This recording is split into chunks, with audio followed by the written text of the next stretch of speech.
for every citizen to have a health insurance, those who cannot afford to be paid for by the government of Kenya, and to also operationalize the chronic illness fund that would make it possible for those who suffer from cancer, diabetes, hypertension, to be able to go to hospital, be treated, and go home without being asked for any money.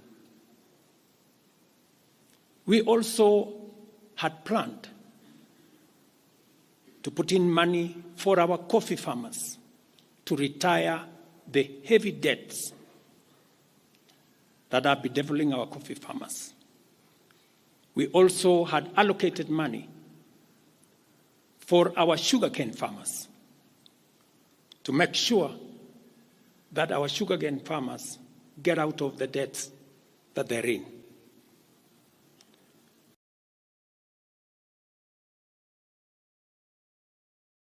We had also committed to our milk farmers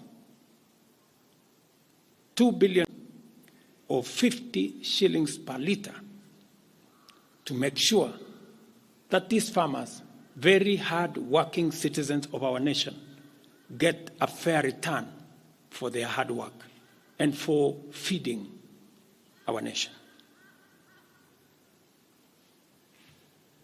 And that is why I commend these members of parliament for agreeing with us that all the priority areas I have mentioned were the right priorities to be funded.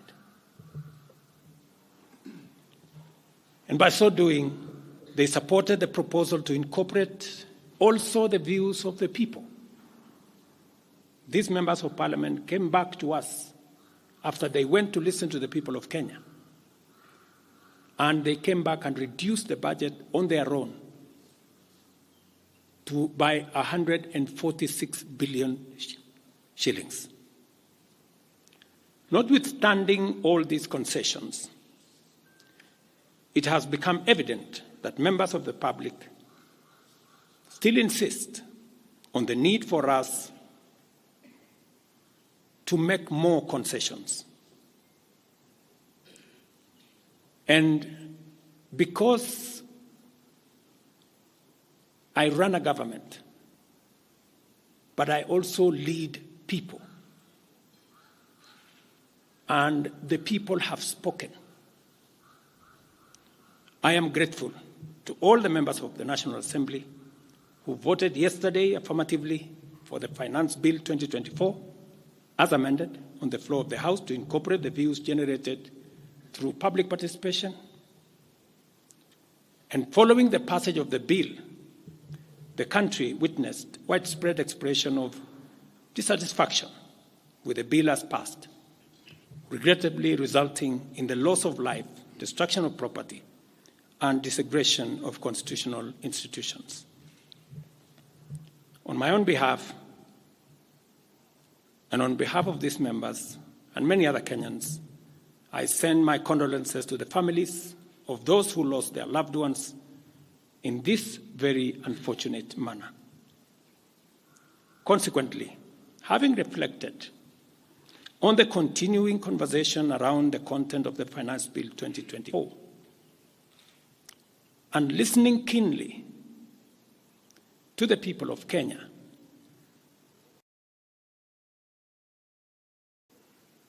who have said loudly that they want nothing to do with this Finance Bill 2024, I concede, and therefore I will not sign the 2024 Finance Bill, and it shall subsequently be withdrawn, and I have agreed with these members that that becomes our collective position.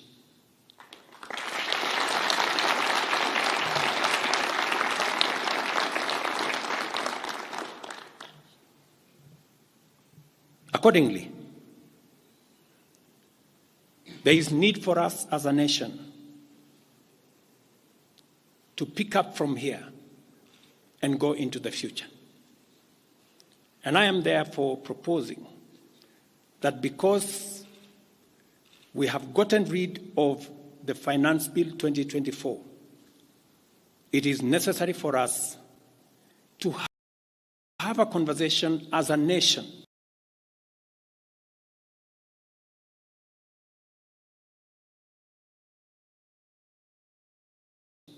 going forward.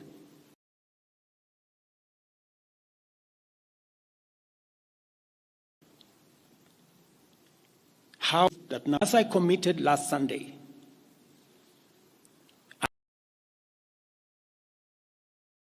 I will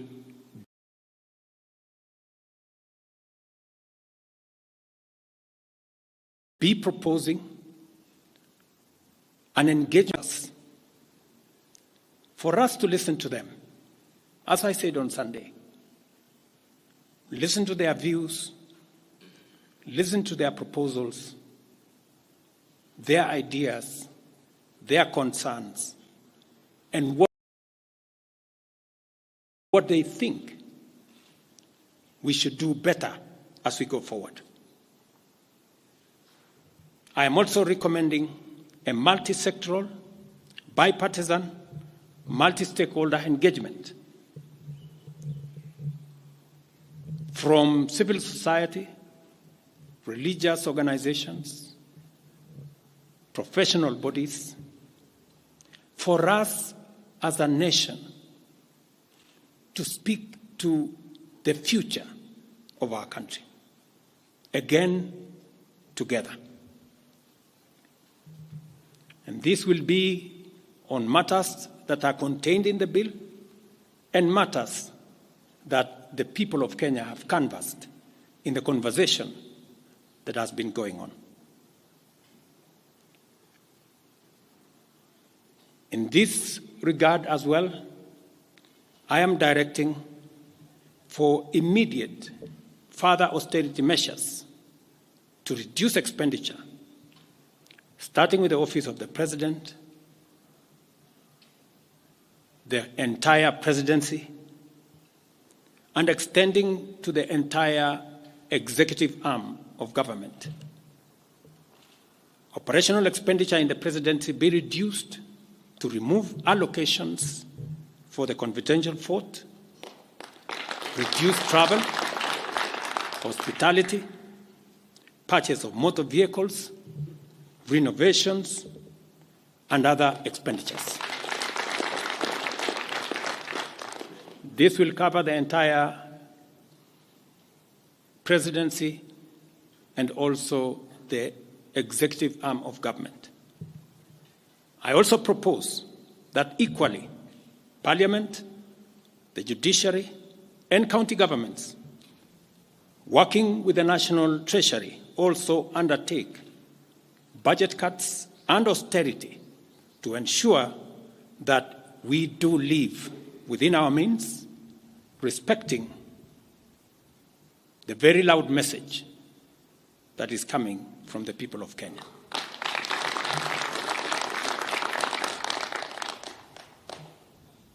And let me confirm that I have discussed with many stakeholders. I will be meeting some of them shortly after this meeting on charting a way forward that makes sure that we carry the whole nation in this very important journey as we go into the future as a country. Let me also confirm that as we deal with austerity, the loud message on dealing firmly, decisively, and expeditiously with corruption is founded, namely constitutionalism, adherence to the rule of law, and respect for constitutional institutions. We must continue to operate within the parameters of the law. I thank you.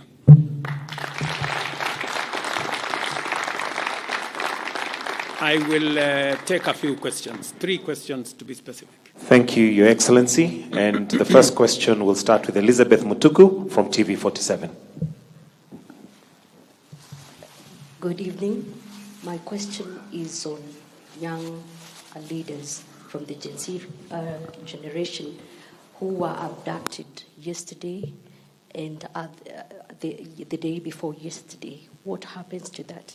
Second, there were young people who were killed during the demonstrations. What do you speak of that as the head of state?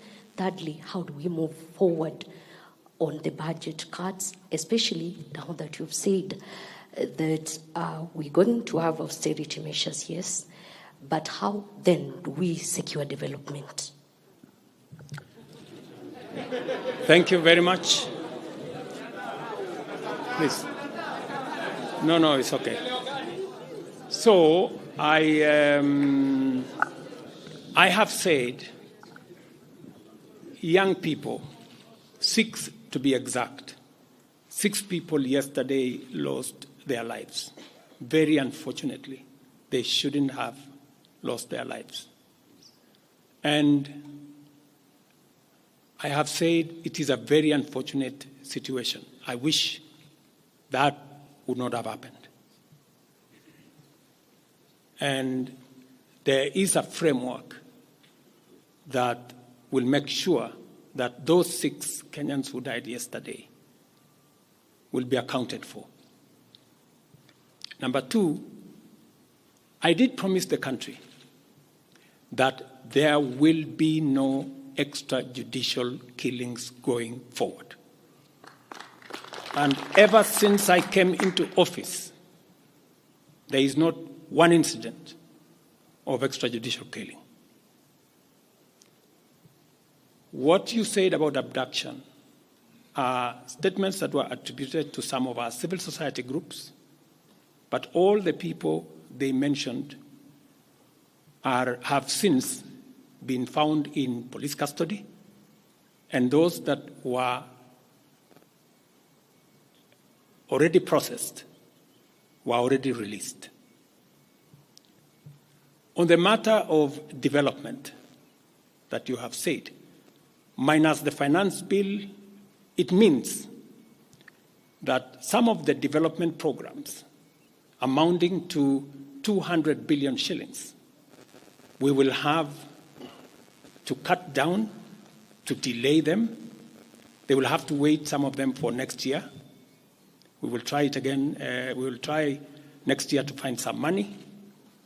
Some of them we will have to cancel because that's the nature of things.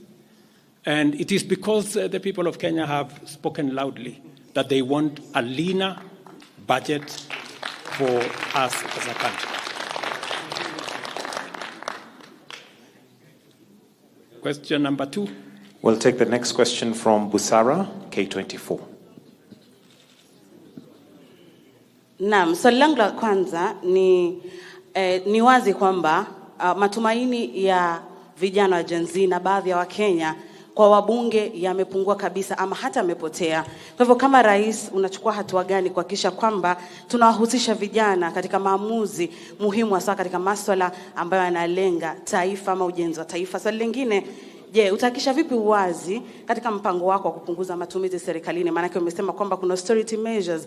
Je, kutakuwa na transparency? Na swali la mwisho, ningependa kujua kama pengine kutakuwa na fidia kwa wale ambao walifariki ama hususan kwa familia kwa wale ambao walifariki hapo jana, na je, serikali itasimamia malipo ya wale ambao hospitalini hivi sasa wanapokea matibabu kutokana na majeraha waliopata hapo jana? Asante. Thank you very much. 95, there will be a mechanism of how they will be accounted for. On the young people whom you have said, how do we listen to them? Let me say the following. Number 1, I did make a very clear, determined program to create opportunities for young people to work. It was in our manifesto. It is in my plan. As I talk to you, 3 of the programs are going on.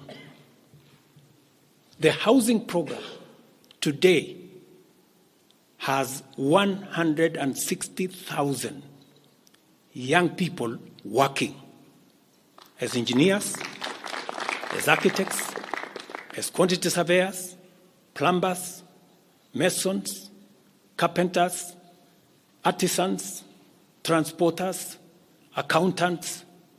We have 160,000 young people working because I did take the decision that if we don't deal with millions of young people out of school, out of college, who have certificates and they don't have jobs, they will soon become a very big challenge for us as a country, as we are witnessing at the moment.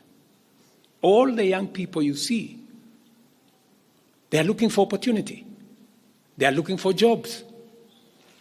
And that is why our housing program, once it is fully rolled out, we will have a minimum of 500,000 young people working in our housing program. Number two, I have been very clear on making sure that additional to our housing program is our digital infrastructure, the digital superhighway, the digital hubs, and the whole ecosystem of what we are doing in creating digital jobs. I was in Ruto with Honorable Kingara, who's right there, not more than a month and a half ago, launching a hub that will hire 4,500 young people under CCI. In this budget, we had added 10 billion shillings to CDF for them to be able to construct ICT hubs in each ward in the Republic of Kenya. That would give opportunities for 200 to 300 young people in every ward to access internet, to be trained, to have a hub, and to monetize their digital skills. We will still find another way of implementing this plan, even if we have to cut back on CDF, if that is what is going to happen. Again, because we believe that young people deserve opportunity.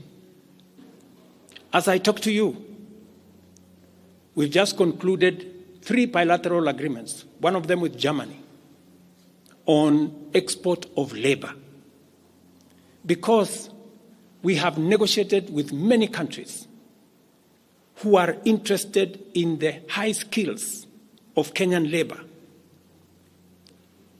And we have an ecosystem, we now have a plan on how we are going to make sure that the young people in Kenya get opportunities to work either in Kenya or outside Kenya.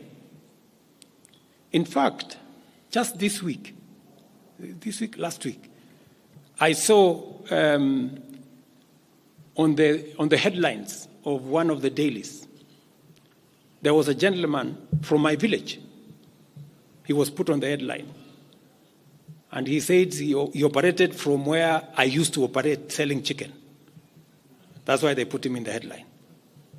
And his complaint was, you see, the president has not done well because in this village, many people are going to look for jobs outside Kenya. That gentleman did not know that those people in our village that have gone to Saudi Arabia or UAE, I am the one who supported the program for them to go as part of the export of labor.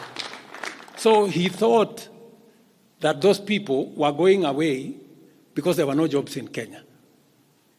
But it is part of this plan I have kept on talking about, because I think it was called Misoy or somebody. If you go and check the headline, I think, of last week, Thursday or Friday, he was there. He didn't know, the good young man, that I think we have almost 500 or 400 and something people around that village that have actually gotten jobs outside Kenya. And they are changing that village.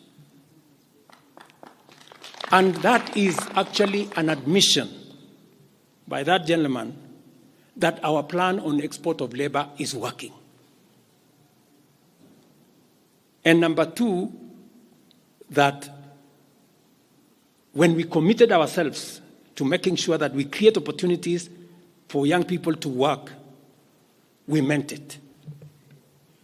So we have a program on housing, we have a program on digital jobs, we have a program on export of labor, we have a program on the whole manufacturing sector.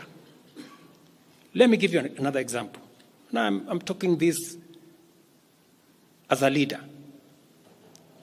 We deliberately, last year, said we cannot continue to import products that we can manufacture in Kenya.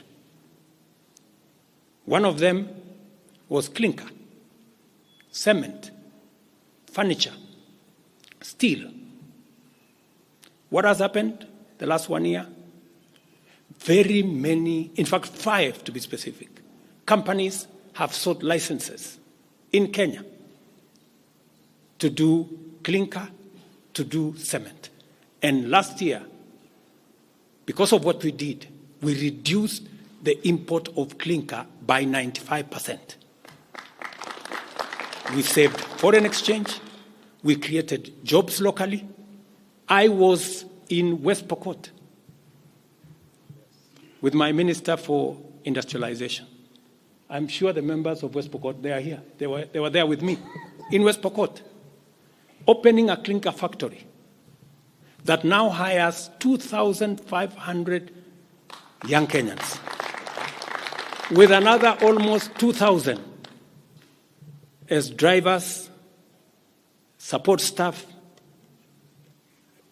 a big market now in West Pokot, expanding manufacturing in Kenya is the right thing.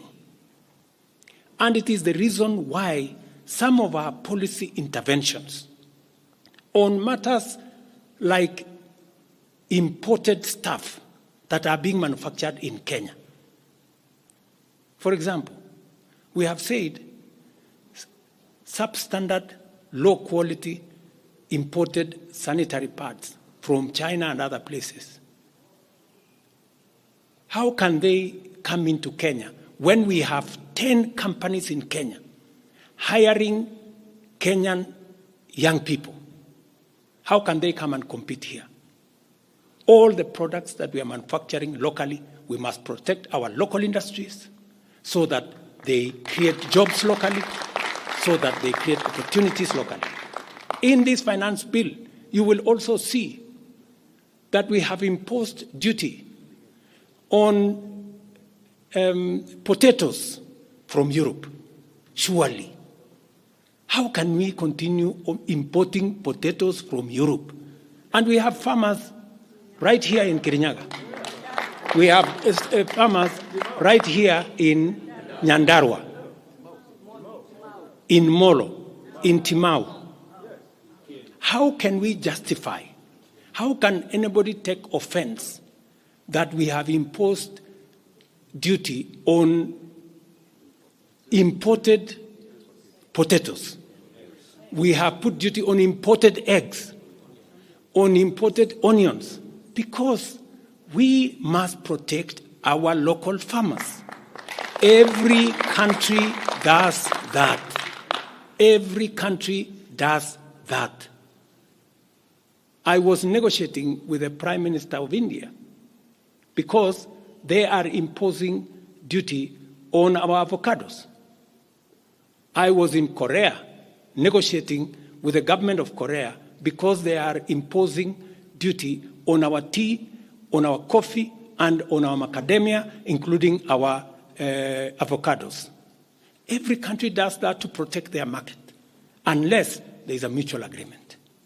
So these are amongst the things we are doing to make sure that we grow our local manufacturing, create local jobs, create local wealth. That is how we are going to move forward as a country. We cannot continue to be a supermarket for other people's factories. It is important that we also produce our own products. Our young people can produce products in Kenya which are of high quality, which are of international standard, and we can do that. So I just wanted to clarify this point because it is addressing the young people of our country. And I am looking forward to a conversation with my sons and daughters, the young people of this nation, to explain to them the opportunities that they have, and I want to listen to them. What additionally do they want me to do? What can we do better? And how can we move the country forward together? Thank you very much. Thank you, Excellency. That marks the end of the question session. Thank you very much, Your Excellency.